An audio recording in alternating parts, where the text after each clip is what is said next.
क्षमा का अर्थ है सहनशीलता, जो दूसरों के कटु कठोर वचनों को सह लेता है, दूसरों द्वारा दिए गए उपसर्ग, कष्ट, अपमान, तिरस्कार आदि के अप्रिय व्यवहार को भी प्रसन्न मन से सह लेता है, उसे क्षमाशील कहा जाता है। प्रिय और अप्रिय सबको समभाव से सहन करना, इसी का नाम क्षमा है। भगवान महावीर के ऐसे अमर शब्द एक ऐसे अमर व्यक्तित्व के धनी की याद दिलाते हैं, जो आज हम सब के बीच उपस्थित है, श्री रामलाल जी बर्डिया।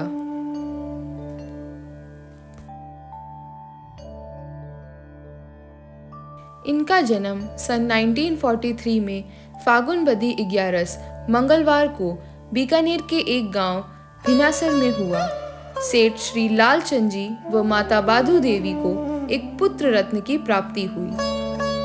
सन 1945 में मुनि श्री ताराचंद जी स्वामी की दीक्षा गंगा शहर में आचार्य श्री तुलसी के कर कमलों द्वारा हुई।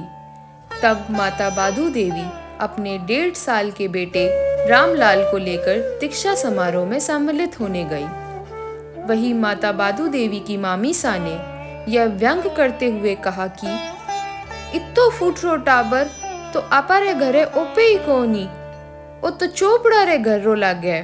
अर्थात जिस समय की यह बात है, चोपड़ा परिवार के बच्चे बहुत सुंदर मालूम पड़ते थे। एक तरफ भारत देश अपनी आज़ादी की लड़ाई लड़ रहा था, देश में चारों ओर स्वतंत्रता की क्रांति चल रही थी। वहीं दूसरी ओर 1.5 साल की नन्ही उम्र में आपने भी अपनी पहली लड़ाई लड़ी। उन्हीं दिनों प्रकृति का एक ऐसा प्रकोप हुआ कि गांव के हर घर का बच्चा चेचक की महामारी से पीड़ित हुआ। आप भी उस महामारी का शिकार हुए। भगवान का शुक्र है, लड़ाई से तो जीत गए, परंतु वह चेचक के दाग रह गए। फिर इन्हीं दागों के साथ जब आपकी माँ आपको ननियाल लेकर गई, तब मामी सा ने कहा, ओ काई कर लाई है। तब आपकी माताश्री ने कहा, थे कहता नी ओपे कोनी तो ओपाड़ लाई हूँ।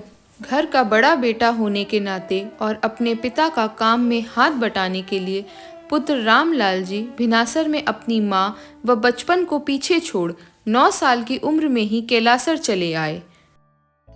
काका सा की मौत के बाद काकी सा, माँ बाधू देवी व पूरा परिवार साथ में ही भिनासर में रहते थे। उनकी आगे की पढ़ाई बंगाली मीडियम में हुई। कैलासर में अपने बड़े भाई कुंदनमल जी व पिताजी श्री लालचंद जी के साथ दुकान में काम भी करते। स्कूल की पढ़ाई में बहुत रुचि थी। 12वीं कक्षा की गणित इन्होंने 10वीं कक्षा में ही हल कर दी थी। ये पढ़ाई के साथ साथ व्यापार में भी बहुत होशियार थे। 10 साल के पुत्र रामलाल जी को एक बार व्यापार के सिलसिले में कलकत्ता भेजा गया। माल खरीदने के लिए पिताजी ने उनकी कमर में पैसों की पोटली बांधकर उन्हें हवाई जहाज से कैलासर टू कोलकाता रवाना कर दिया। अचानक मौसम बहुत बिगड़ गया। हवाई जहाज यहाँ वहाँ डोलने लगी। ऐसे में वह अपना रास्ता भटक गई और पेट्रोल कम होने के कारण पायलट ने यह सूचना दी कि अब कहीं भी हवाई जहाज को उतारना पड़ सकता है। इस भयंकर तूफान में भी हवाई जहाज को सुरक्षित लैंड करवा दिया गया। यदि 2 मिनट पहले उतरती तो आज सभी यात्री हवाई जहाज के साथ नदी में डूब चुके होते। एक बार फिर 16 साल की उम्र में व्यापार के लिए वे कलकत्ता से कैलासर का सफ़र हवाई जहाज में तय कर रहे थे। कैलासर लैंड करने में अभी 1 घंटा शेष था और तभी उस वाहन का पंखा खराब हो गया। हवाई जहाज को जैसे तैसे वहीं लैंड करवाया और दूसरी कोई साधन न होने के कारण सभी 10-15 यात्री रोड के रास्ते पैदल चल दिए। रास्ते में एक ट्रक ने सहारा दिया और पहले से मौजूद 2 पहाड़ियों व उनकी कई भेड़ बकरियों के साथ सभी यात्रियों को बैठा लिया। त्रिपुरा के जंगल से वह गाड़ी जब गुजरी तो उसमें बैठी बकरियों की आवाज़ से जंगल के खूंखार बाघ उस ट्रक के पीछे हो लिए। वह बाघ यात्रियों पर झपटने को आतुर थे, परंतु उन पहाड़ियों का साहस देख सभी यात्रियों को हिम्मत आई और वे सब भगवान का नाम लेकर सुरक्षित वहां से निकल आए।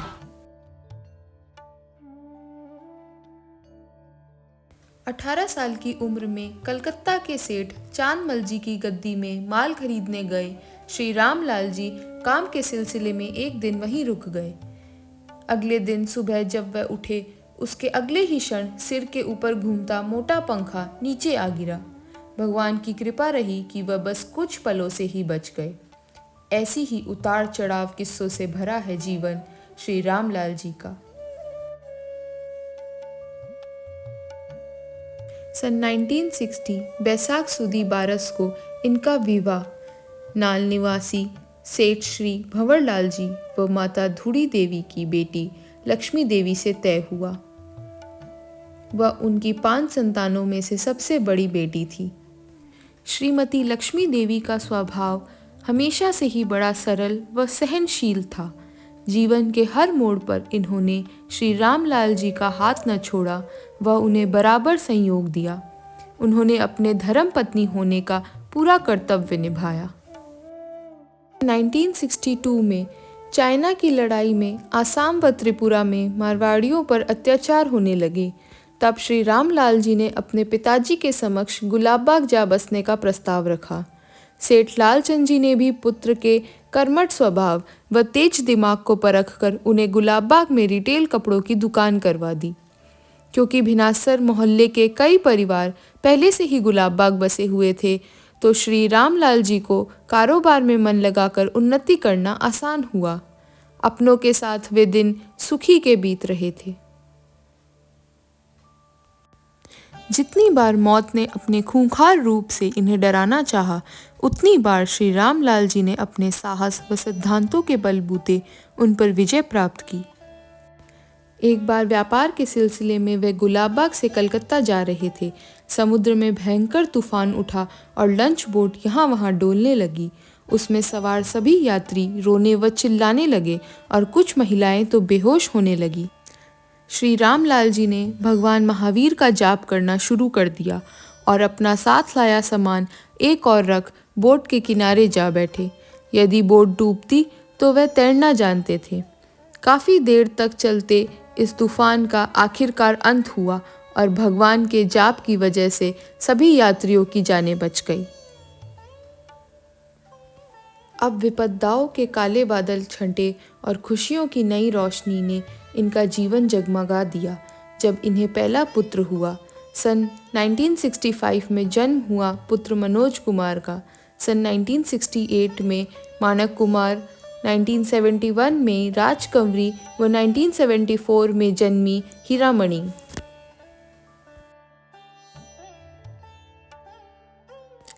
सन 1974 में पिताजी श्री लालचंद जी के देहांत के बाद मानो पुनः विपदाओं का पहाड़ टूट पड़ा। जहां एक तरफ बरसों पुरानी केलासर की दुकान व मकान में आग लगी, वहीं दूसरी ओर बहन बेटियों की शादी के खर्च का सारा भार इन्हीं के कंधों पर आ गया। पिताजी के देहांत के 12 दिनों में ही एक बार फिर मौत के मुंह से सही सलामत बच आए श्री रामलाल जी बरडिया। एक रात वे भिनासर के घर के आंगन में पानी पीने जा रहे थे। अपने कमरे से नीचे पैर रखने से पहले ही बिजली चमकने के कारण वहां अपने फन फैलाए 4 कालिंदर सांप के दर्शन हुए। बहुत तेज वर्षा हो रही थी। भगवान का शुक्र है कि पैर उन सांपों पर न पड़ के पीछे जमीन पर आ गिरा और श्री रामलाल जी बच गए। 19 साल का गुलाबबाग का सफर हंसते खेलते 4 बच्चों के परिवार के साथ बीत रहा था। तभी मन में चिंतन हुआ कि अब तक का सफर तो तय हो गया, परंतु आगे परिवार के सुनहरे भविष्य के लिए इतने से गुजारा नहीं होगा और कड़ी मेहनत करनी होगी। साथ ही तीनों परिवारों का सार संभाल भी इन्हीं के कंधों पर था। सन 1983 में आप व्यापार को बढ़ाने के लिए अपने बड़े बेटे मनोज के साथ कलकत्ता चले गए और परिवार को भिनासर भेज दिया। वे दिन भी कुछ आसान न थे, परंतु कलकत्ता में भी अपनी मेहनत से अपना वर्चस्व जमा लिया। 1 साल बाद ही आपने छोटे भाई तोलाराम जी को भी पूरे परिवार के साथ कलकत्ता बुला लिया और कपड़े का नया काम करवा दिया। साथ ही अपने दोनों सालों को भी कलकत्ता में नया काम करवाया। श्री रामलाल जी बरडिया वर्तमान के काम में मेहनत व परिश्रम करते हुए अपने भविष्य के सपने भी संजोते थे। इसी दौरान सन 1987 में आपने भिनासर के वर्तमान घर की नींव रखी। वह घर भी कुछ ही सालों में बनकर पूर्ण तैयार हो गया था।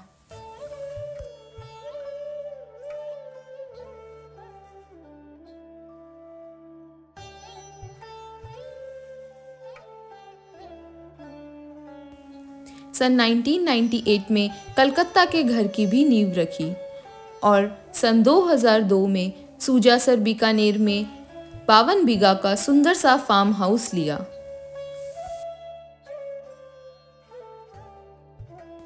कलकत्ता के समय कई बार व्यापार के सिलसिले में लुधियाना जाना पड़ता था। उसी दौरान एक ऐसा किस्सा इनके जीवन में हुआ जो सत्य की महत्ता को दर्शाता है।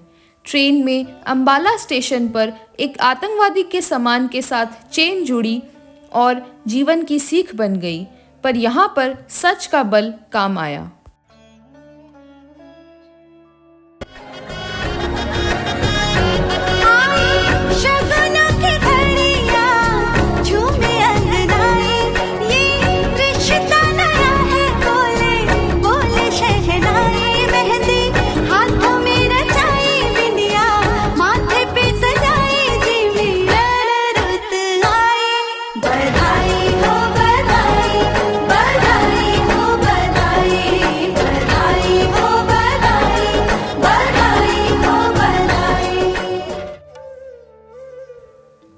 अपने व्यस्त जीवन के सारे कर्तव्यों को निभाते हुए अपनी धर्मपत्नी को दिया वादा भी निभाया। सन 1996 में 1 महीने का तीर्थ करवाकर सुनहरी यादों का गुलदस्ता बनाया।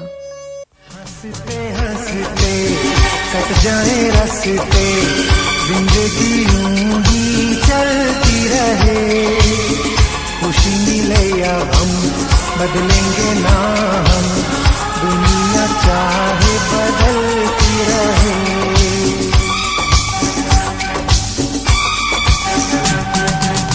हंसते हंसते कट जाए रास्ते, जिंदगी यूं ही चलती रहे, खुशी मिले या हम बदलेंगे ना हम, दुनिया चाहे बदलती। अब जीवन का एक नया पड़ाव आया जब आप दादाजी व नाना जी बने। इन्हें 6 पोता पोती व 4 दोइता दोइती मिले। इन छोटे छोटे नन्हे पौधों को अपने जीवन के अनुभवों से सींचा और आज ये सब अपने अपने मुकाम पर अव्वल हैं।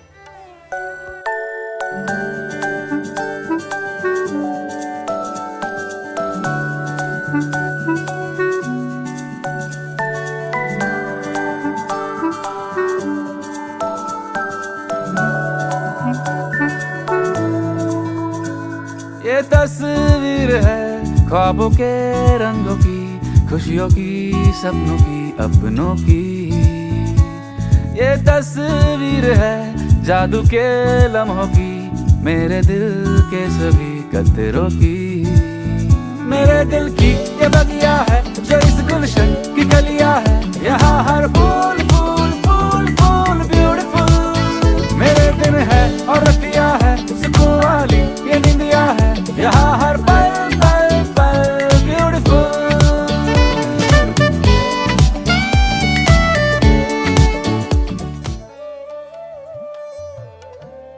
जीवन में उतार चढ़ाव तो यूं ही आते रहे, परंतु इन्होंने धर्म का हाथ कभी नहीं छोड़ा। बचपन में ही इनकी मातुश्री धर्म के प्रति इन्हें बहुत सजग रखती थी। आज तक उन्हीं सिद्धांतों पर चलते हुए 80 बसंत व 8 दशक बिताए।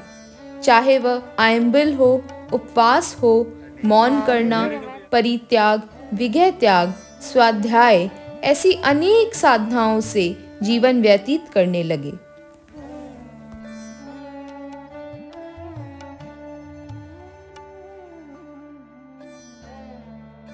जहाँ संयोग वहाँ वियोग भी है।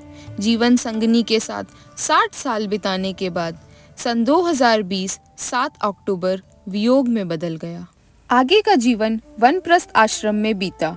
धर्मपत्नी के देहांत के बाद अपने प्रिय मित्र श्री छगन महाराज के साथ फार्म हाउस में रहने लगे, परंतु गुलाबबाग से बने इनके प्रिय मित्र ने भी 18 अगस्त 2022 को इनका साथ छोड़ दिया। देशनोक के छगन महाराज ने इस दुनिया से विदा लिया। किसी ने बहुत खूब कहा है, जीवन मरण तो लगा रहता है, पृथ्वी का यह शाश्वत सत्य है, मगर मरने से पहले मर जाना इस जीवन को स्वीकार नहीं। अतः अब श्री रामलाल जी बरडिया अपने जीवन का हर क्षण धर्म, संयम, सामायिक व स्वाध्याय में व्यतीत कर रहे हैं। परिवार वाले व रिश्तेदारों का कहना है कि लोग मरने के बाद स्वर्ग जाते हैं, परंतु वे तो पहले ही स्वर्ग सा आनंद ले रहे हैं। वे स्विट्जरलैंड उर्फ सूजासर में अपने फार्म हाउस में जीवन बिता रहे हैं। ऐसे महान व्यक्ति सदा के लिए सभी के जीवन को प्रेरित कर उनके दिलों में अपनी अनूठी छाप छोड़ते हैं। श्री रामलाल जी बरडिया। मैं पल दो पल का शायर हूँ, पल दो पल मेरी कहानी है, पल दो पल मेरी हस्ती है, पल दो पल मेरी जवानी है। मैं पल दो पल का शायर हूँ।